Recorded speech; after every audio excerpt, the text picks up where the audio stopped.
Put aluminum foil on the remote control and you won't believe the result. Many people don't know what putting aluminum foil on the TV remote is for. But today I'm gonna show this big secret.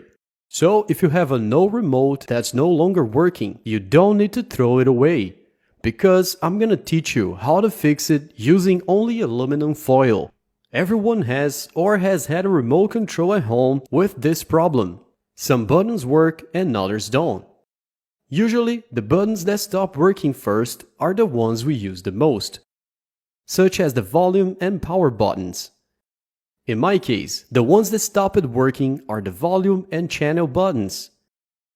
So, the first step is to remove the batteries from the remote.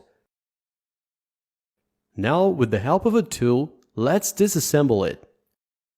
Do this very carefully, not to damage the remote. The internal part of the remote control tends to get pretty dirty.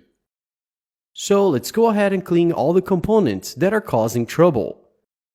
Usually the problem will be on the board, this green piece, because this membrane of the buttons we press is made of rubber. And over time it tends to accumulate internal grease due to use while eating and watching TV at the same time. This grease transfers to the board, which causes it to stop receiving input, and that's why the buttons stop working. So now let's go ahead and wash the entire remote with water and soap to remove all dirt and grease. After washing all the parts, let's dry them very well with a towel or a clean rag until there are no more visible water drops.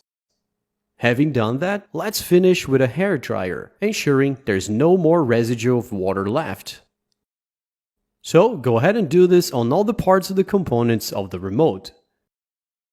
With this process, you avoid buying a new remote. And also, of course, you save a good amount of money. When all the remote control parts are completely dry, the next step is to use aluminum foil.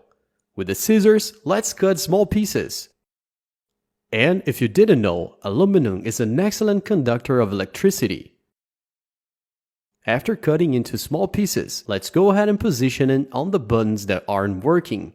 To make it easier, place the membrane on top of the board. And as we saw at the beginning, the ones that are not working here are the volume and channel buttons. So place the pieces on top of these buttons, just like I'm doing here in the video. And it's important to ensure that during this process, the aluminum foil doesn't touch any other button, only the ones that aren't working. So once that's done, place the rubber part on top of the board to prevent the aluminum foil from moving. Then just assemble the remote control. And finally, go ahead and insert the batteries. Now let's test it on the TV and see what happens. And as you can see, all the malfunctioning buttons are now working perfectly again. Pretty cool, isn't it? So if your remote has this problem, now you can easily fix it with this tip.